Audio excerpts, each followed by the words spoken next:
Je profite de cette mauvaise polémique nouvelle sur des questions sémantiques pour interpeller le Premier ministre et le ministre de l'Intérieur sur un sujet qui me tient particulièrement à cœur. Il s'agit de la répartition des dossiers de demandeurs d'asile entre les départements, entre les villes de France.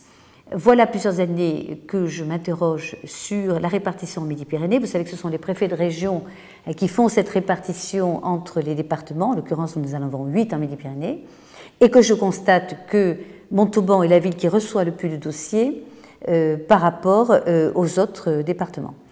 Exemple, cette année rentrée 2014, Toulouse 300 dossiers, Tarn-et-Garonne 156 dossiers, Toulouse et Haute-Garonne 1,3 million d'habitants, Tarn-et-Garonne 250 000 habitants. Vous comprenez bien que c'est inéquitable.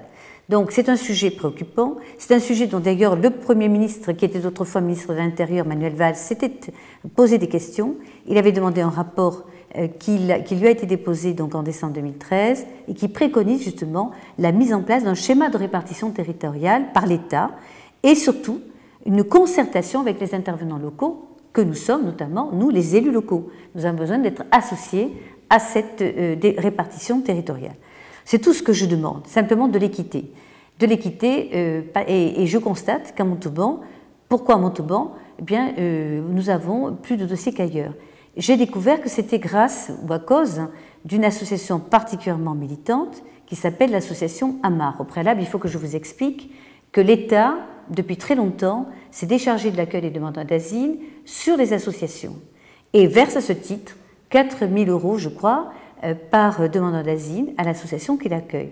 Ainsi, l'association dont je vous parle, AMAR, qui s'appelle l'Association montalbanaise d'aide aux réfugiés, a perçu, rien que pour l'année 2011, plus d'1,5 million d'euros pour cet accueil.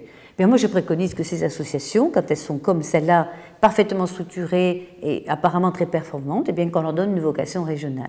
Je demande surtout qu'il y ait un vrai débat et que surtout nous soyons associés, nous les élus locaux. Donc j'interpelle le Premier ministre, j'interpelle le ministre de l'Intérieur et je voudrais rappeler quand même que derrière ce sujet de la bonne répartition, il y a derrière l'enjeu d'une véritable intégration républicaine et surtout de la réussite scolaire, à la fois de ces demandeurs d'asile, mais aussi de nos enfants, des Montalbanais en l'occurrence, qui aujourd'hui, dans certaines classes, se trouvent en minorité.